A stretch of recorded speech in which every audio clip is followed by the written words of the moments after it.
Welcome to another episode of Caribbean Focus. I want to thank both my viewing and listening audience um, to Caribbean Focus. And today we have our interviewee, Mr.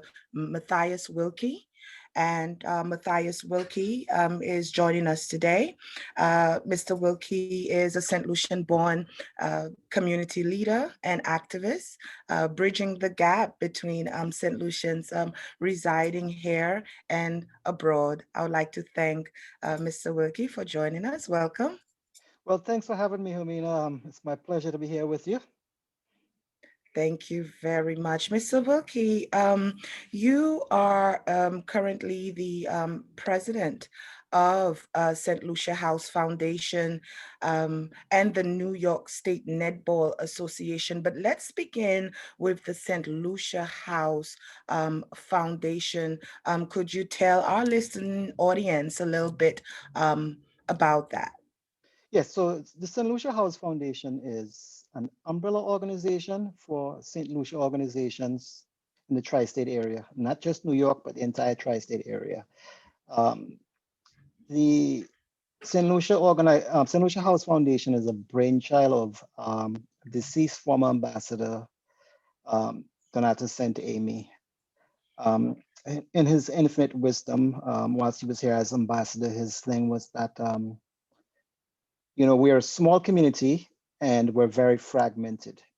So with that, his vision was for all the organizations to come together under one umbrella. And so 12 years ago, we began that mission.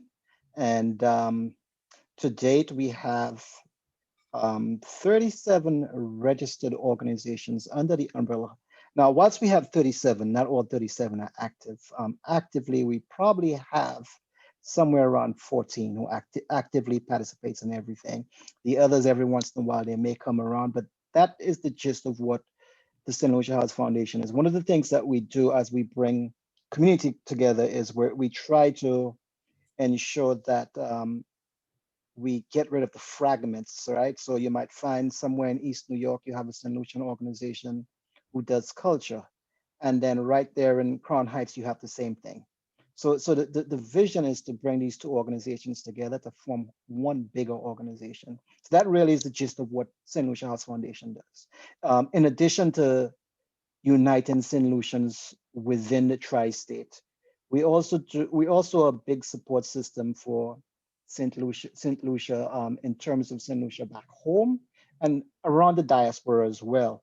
When it comes to disasters, we lead the charge in, doing whatever it takes to mobilize, to get whatever is needed to get back to St. Lucia. In addition to that, our member organizations, as well as the foundation, has, you would say, adopted organizations, needy organizations back home, who they support yearly with different contributions. And so most times we look out to the community where we have fundraisers, what have you, to be able to support that. And the St. Lucian House Foundation is a current name, but formerly it was known as Hellenites. So could you speak more on the change of So names? we're talking about the building, right? The building at 438 East 49th Street. When I migrated to the US in the early 80s here, the Hellenite Center, as it was known, was the place to go for every St. Lucian. This is the place you'd go where you want to see a St. Lucian. Almost all St. Lucian activities were held there. The Hellenites Association, which sadly does not exist anymore because most of the members have either passed or they've aged. And their vision, they were visionaries and being able to purchase a building where St. Lucians could gather together. They did that in the early 80s. That building was a few years ago purchased by the government of St. Lucia, and hence the change from the Hellenites Association to what it currently is.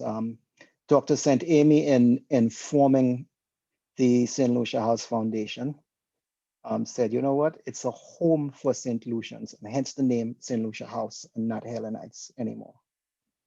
And as you mentioned, St. Lucian House Foundation is where you want to, where St. Lucians would want to stay St. Lucians and want to connect with the culture that is St. Lucia. So, what are some of the events? I know you briefly mentioned that prior, but what are some of the events that are hosted that helps St. Lucians stay St. Lucian?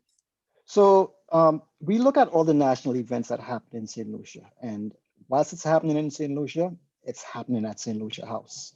So whether it's the month of independence, we have a number of activities that take place during the month of independence, from a gospel fest to a cultural explosion. I think you've been on a couple of the cultural explosions supporting us as well, where we come back with St. Lucian artists who come to portray their skills with us. In addition to that, you have the different cultural organizations who come to do pieces of St. Lucian culture, whether it's the La Rose, the La Marguerite, um, and the various St. Lucian cultures that we have, right?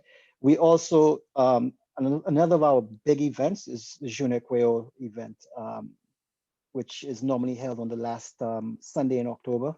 Obviously, we're not able to have that this year due to COVID, but really we try to stay in line with what St. Lucia does with the national events and host it here. So St. Lucians who are away from home are still at home when they come to St. Lucia House. And most recently, St. Lucians celebrated the Creole Day, and how was that connection with Creole Day and with the St. Lucia House? And of course, in light of the COVID, I know there were, of course, drastic changes. But how was that celebration at St. Lucia House? So under normal circumstances, when we do the Journée Creole, um, we have thousands of St. Lucians who make their way down to St. Lucia House to celebrate, and we do the different things that's done back home, the display of the stuff that goes back to my great grandparents and yours as well. We'd have all these things on the display. But unfortunately, due to COVID this year, we were not able to have a full-fledged event. But what we did was to ensure that St. Lucians in Brooklyn were able to partake in the St. Lucian cuisine. So that is the part of the Junior Creole Festival that we did this year. We basically all we did was cater for the food, and that was very well attended. I mean, it was short-sighted on our part, I would say, because we didn't plan away in advance because we were like, with the pandemic, we can't do anything. But last minute we said, you know what, let's do something so that people know that we're alive. And so I think it took us less than 2 weeks to plan it. It went out then. I must say it was very well attended as well. Yes, indeed. I too did attend, and again, following the protocols. It was connecting with especially our St. Lucian cuisine, which I love so very much. And speaking about this connection, how important is it to maintain a connection with our St. Lucian heritage here in America, I mean, and abroad, right? So how important it is to maintain this connection with our St. Lucian heritage. I think for me personally, it's a matter of national pride. And I hope St. Lucians out in this area look at it the same way. Um, I'll recall when I got out of the military in 1992 and speaking with my platoon sergeant, and when he said to me, what is one of the main reasons that you're going back home meaning Brooklyn? And I said to him, I miss my St. Lucian ness. That was the exact words I said to him. I miss my St. Lucian ness. And he said to me, you know what? Throughout the time you've been with me, you always spoke about St. Lucia and your St. Lucian culture. When you go back, don't just say you miss your St. Lucian-ness. but ensure that you go out there and make a difference to try to bring everything back. And hence my involvement in community from the time I got back into civilian life. And so, yeah, it is of extreme importance that we not forget from whence we came. You know, my youngest son, who is 17 years old, was born here, but you can't tell him he's not a St. Lucian. The older one, I mean, he was born in St. Lucia, but he knows the St. Lucian culture. And one of the things I try to tell people around me is whether they're born here or not, they are part of our culture. And so we need to teach them that. So the importance is very much there that we try to keep that and keep our heritage going. And you came to Brooklyn and fulfill that great advice that was passed down or given to you, and became the president of St. Lucia House Foundation. Could you tell our viewing and listening audience what does that entail? What is the job of the president of the St. Lucian House entail? I often tell people it is the position that when things go bad, you take the blame. Okay. So really that reflects really on my leadership style. My leadership style is one of inclusion and not saying, you know what, yeah, I'm the president and everything I say goes, right? And I think a lot of that has to do with my military background as well. Understanding that you need everybody around you to be successful. So ultimately, the buck stops with me. But I always tell people when we are successful, we're successful together. And when we fail, we all fail together. However, there's always one person who takes the blame. And as the head of the organization, if something goes bad, regardless of um, who was leading the charge, it falls back on me. So one of the things I've learned is that, not that I've learned, but I've always done is to work with people and not think that you're superior to anyone. Because when you start thinking that way, your support system will definitely not be there. Um, the key is including everybody in everything you do. You know, I may have this bright idea and come out with it, but the people around me may say, no, that's not the way it should be. This is the way it should be. Guess what? They're the ones that's going to be doing the majority of the work. So you have to listen. I mean, definitely, if you think it's not going to work, you have to come back and point out why. But inclusion is everything it is. But to answer your question about what it really is trying to keep everybody together. Sometimes it could be a difficult task. You're St. Lucian, so you're aware of the difficulty that we have sometimes with dealing with our people. But again, it's being patient and being able to let them see it from your point of view, and also having that listening ear, because that listening ear is very important. If you don't listen, you'll never succeed.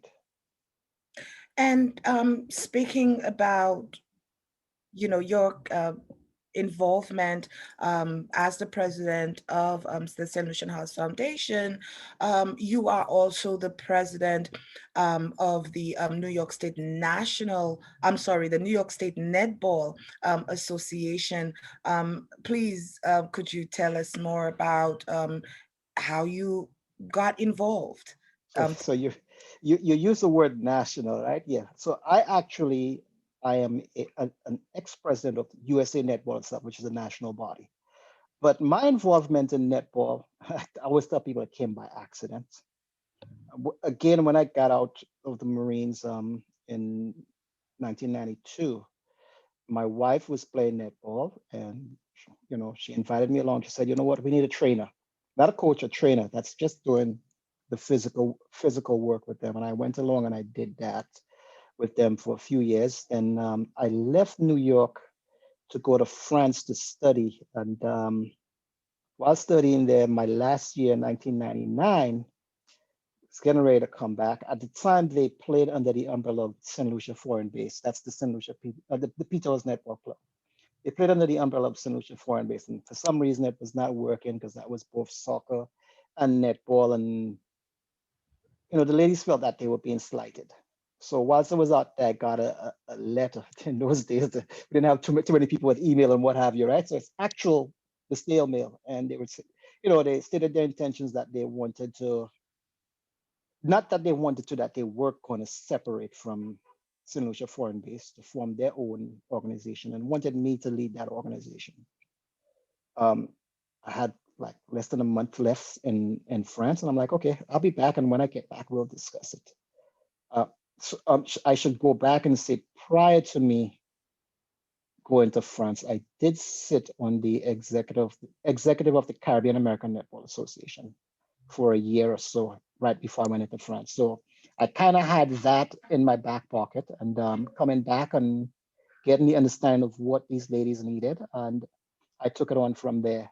I went on also to become the president of the Caribbean American Netball Association.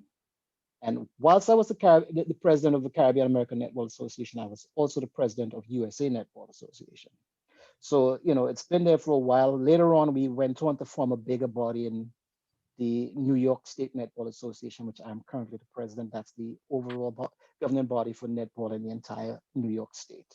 So it's been a journey, but yes, we're here. Yes, and then the journey continues, and now we are in the midst of a pandemic. And as you mentioned, there were certain events that needed to be curtailed. Because of the restrictions. So moving forward, how do you, I mean, of course, we have to follow the protocols, but how do you think that will affect other sessions going on at the Caribbean House Foundation, and even with the Netball Association as well? So there's a lot of things that we have to look at as we go through what we now call the new normal, right? Um, a big example is one of our oldest, not I won't say one of our oldest associations, the oldest association, not only in the St. Lucia or Caribbean community, but it's listed as the oldest active organization in all of New York. And some people may even think it's the oldest registered organization in the entire United States. And I say that simply because it's an organization that's been in existence for 100 years, only last week. So the St. Lucian United Association is the association I speak of. And there may be organizations that might have been around longer than them, but the key is that they've been in existence for 100 years uninterrupted. So these other organizations may have been there, they broke up and they came back. So the St. Lucian United Association last week celebrated 100 years. And with the new normal, it was done via Zoom. Okay. And I'll tell you that they put on such a good show. And I think it's the way to go with everything we're going to have to do going forward.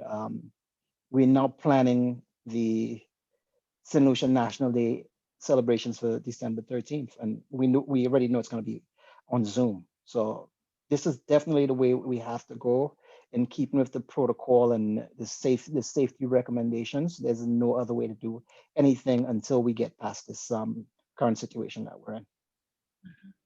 And and even speaking on again, bridging the gap, is there communication with St. Lucia itself and your organization, the So found? so the foundation works very closely with the St. Lucia Consulate Office in New York. Um, some people actually believe that we're part of the consulate, but we're not. But we just work so close that the left hand knows what the right hand is doing. So our link to the St. Lucian government is through the St. Lucia consulate. We actually have a rep from the St. Lucia consulate who's ex officio to on the executive of the St. Lucia House Foundation. So definitely we work hand in hand with the government.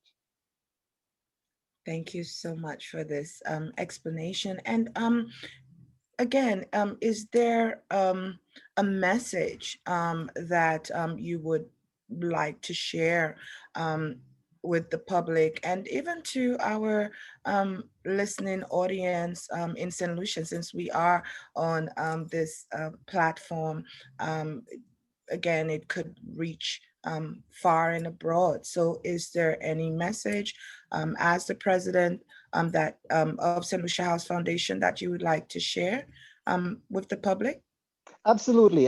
What I find here, as we go through the pandemic that we're faced with, is a lot of people have politicized what's going on. And I've said, and I continue to say, there's no place for for politics when it comes to the health and well-being of people. Everybody needs to take this serious, regardless of what side of the political line that you fall on, whether in America, Democrat or Republican, in St. Lucia, United Workers Party, or St. Lucia Labour Party. We have to take this serious and forget the politics and look out for each other to ensure the safety of everyone. Listen to what everybody says. We may take it as a joke and say, oh, the prime minister said this, oh, the president said this, but listen very closely. If it's bad advice, don't take it. But when it's good advice, ensure that you take it regardless of which side it comes from. Think of yourself and your family. Think of, the older people out there, the people who are vulnerable, and ensure that you follow those guidelines.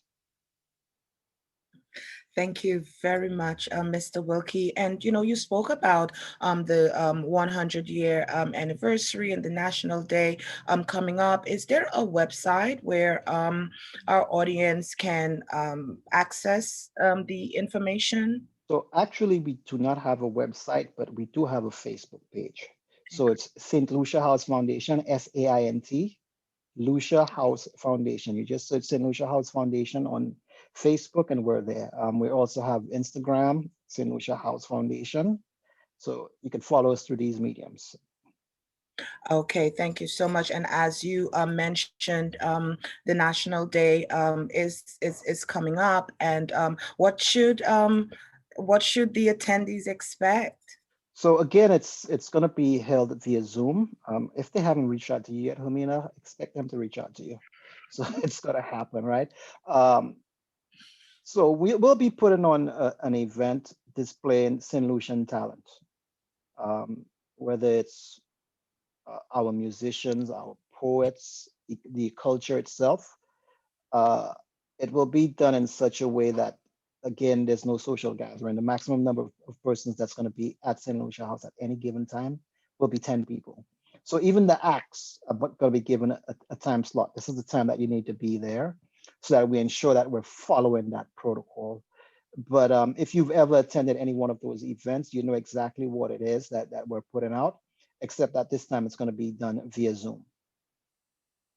It's going to be done via Zoom. And I mean, and then with this new normal, this is this anticipation that a lot of these events will be occurring via Zoom. And even with the Journée Creole, where you have people coming in or attending, of course, observing these protocols. It was, again, limited limited capacity. So with this new normal, is that what we'll be expecting or expect?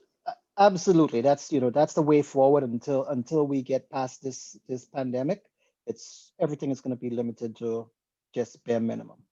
Yes. And again, amidst it all, you're still pushing forward and still creating these events, and now we're moving, so nothing, and moving on to Zoom, so nothing has stopped, and nothing has changed. Does that speak to your nationality in keeping the ball rolling? Yeah, it speaks volumes, and not just my nationality, but the people that I'm surrounded with.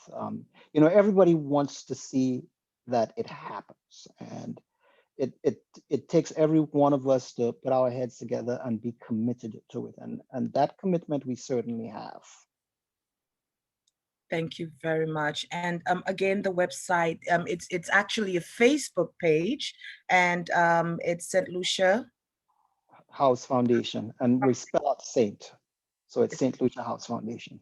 Yes. Thank you so much. Well, Mr. Wilkie, I really want to extend my gratitude for joining me and on Caribbean Focus. And I want to applaud your commitment to the community. And I would want to again invite you back um, on the Well, I'm show. certainly open whenever you want me. You know that I'll be there for you. And Thank thanks for having me. Thank you so much. So thank you for our listening audience and as well as our viewing audience. This has been Caribbean Focus. I am your host, Hermina Marcellin. Thanks for listening and watching. See you next time. Bye-bye. Bye.